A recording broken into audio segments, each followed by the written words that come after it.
this manga is based on a pretty simple principle. In a world where both Sherlock Holmes and monsters exist, surely there must be a monstrous equal to the great detective. It just so happens that she's a severed head. Hello everybody, Justus Hearthstone here with the manga review of Undead Gāru Mādā Farusu Volume Number 1. This one is released officially in English by Kodansha USA. Now, originally this series has been released as a novel series. There's 4 of them. The first came back out in 2015, and the most recent was released in July of 2023. Additionally, this has just completed a 13-episode anime run back in September. Now, the light novel is written by Yugo Aosaki, and the manga, which is what I'm reviewing, has artwork done by Haruka Tomoyama. There's only 3 volumes of the manga, and as far as I can tell, I think that's pretty much it. In a world where human beings and monsters have achieved a somewhat peaceful coexistence, when a murder occurs to a monster family, in this particular case a vampire family, human authorities don't really want to get involved. They don't have any problems with the vampires, but they certainly do not want to get involved in their internal politics or internal problems. And a angry and mourning vampire, yeah, kind of dangerous to human beings as far as most human beings are concerned. And so how does a vampire find justice? Well, he hires himself a private investigator to find the culprit. Enter Aya Rindo, a literally severed head in a cage. But she's immortal, so even though she's just a head, she's still quite well and alive.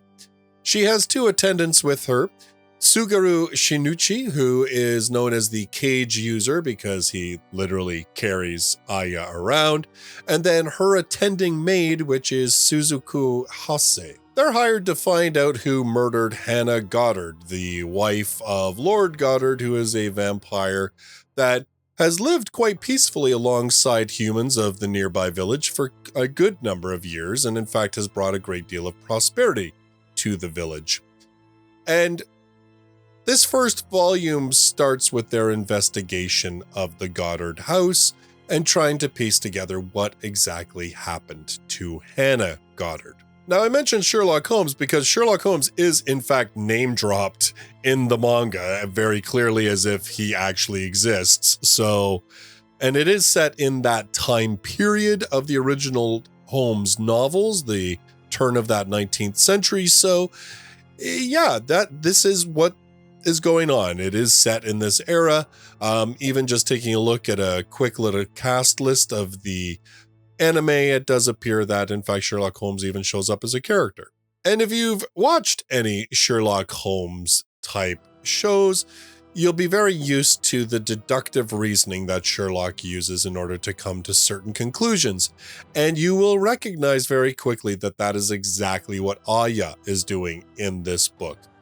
Things like when she notices a certain amount of soot on a man's elbow, she deduces that he's been on a train with his arm on the ledge.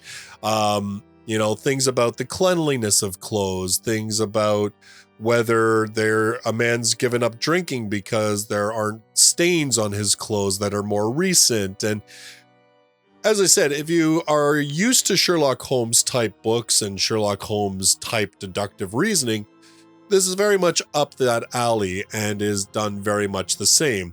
The only thing that's kind of strange in this particular case is that the detective requires Tsugaru to literally carry her and point her cage where she instructs so that she can actually see the evidence.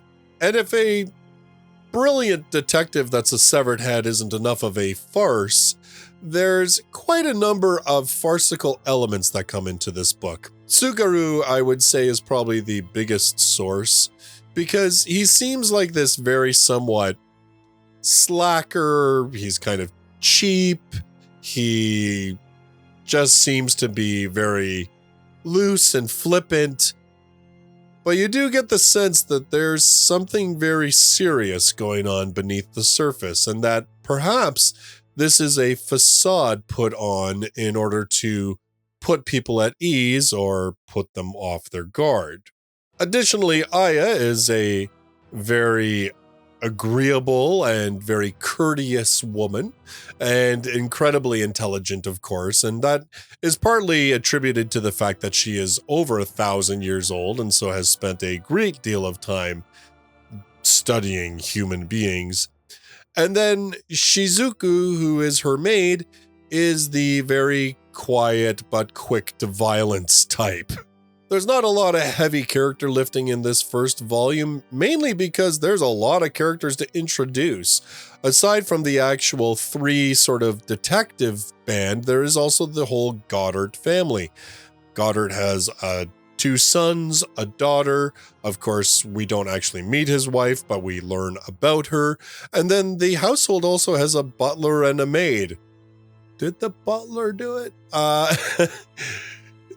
So there's a lot of characters being introduced. But I will say one of the things that initially really impressed me about this manga was the artwork.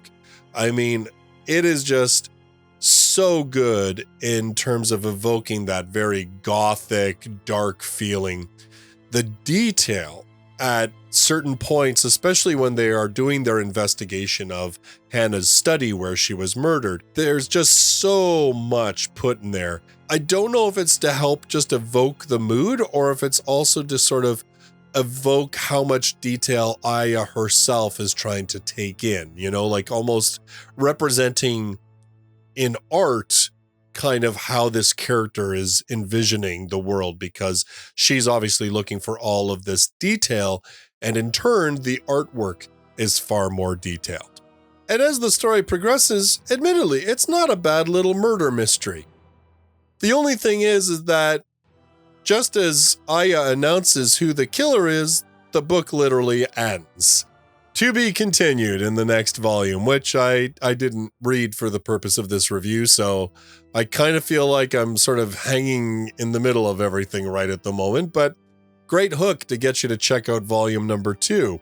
I will say, as much as I loved the artwork aspect of this book, I do get the feeling it would work better as a novel, just because it felt, as I said, with so many characters and so many details, because of course you have to do the whole setup of the murder and how it happened and everything else. There's so much detail to cover.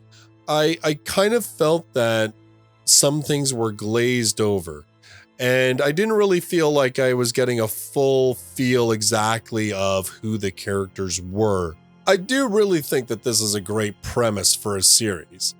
A monster version of Sherlock Holmes is pretty cool, and a very different take on Watson, I guess you could say, with Suguru.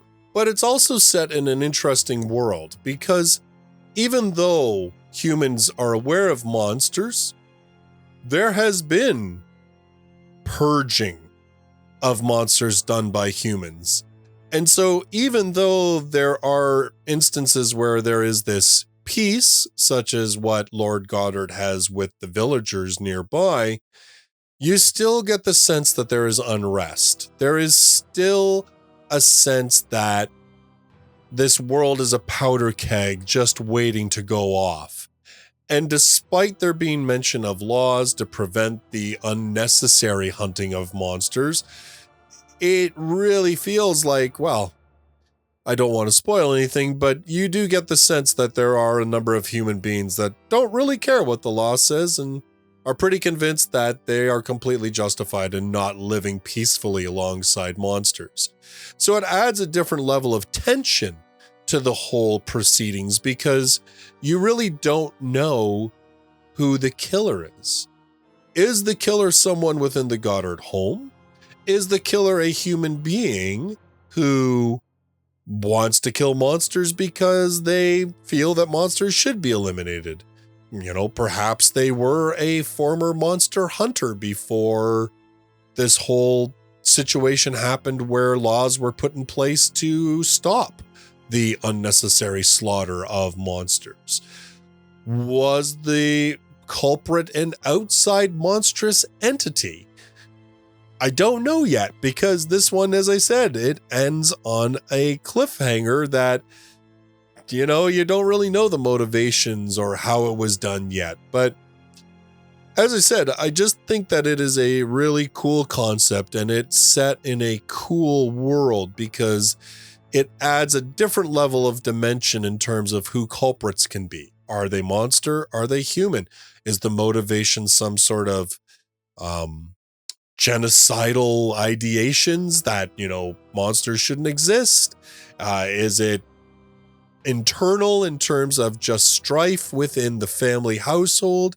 Is it monsters against monsters for some reason, whether it be a power play or whether it be some other type of monstrous politics that they haven't gotten into yet? It just adds a different dimension to the guessing game of who done it. So overall, Undead Girl Murder Farce, I thought was pretty good. As I said, I think that the light novel would maybe be a bit better because I think novels have more of an ability to get a little deeper with the characters and even the settings and the investigation. It felt a little bit like some of those things were being glazed over rather quickly, probably just because of the actual medium that it's being used. And because it is an adaptation. But nonetheless, still really enjoyed it. Loved the artwork. Thought that was fantastic, especially, like I said, given the era that it occurs in. So overall, I'd say this one's pretty good. And I'm actually going to really check out the anime on this one. Since there's only 2 more volumes of the manga, I'm going to pick them up and check them out and then take a look at the anime and see what it's all about. So thank you so much for checking out this manga review. Don't forget to give it a thumbs up. I know it's cheesy that anybody still asks everybody to do that, but man, we're all just struggling to try and get noticed by that YouTube algorithm. So I really appreciate it. It does help the channel out, especially when I'm trying to fight my way back from taking a lengthy break. So thank you again for watching the video, especially if you've come all the way to the very end. And I look forward to seeing you in one of my next videos. Till then, bye-bye for now.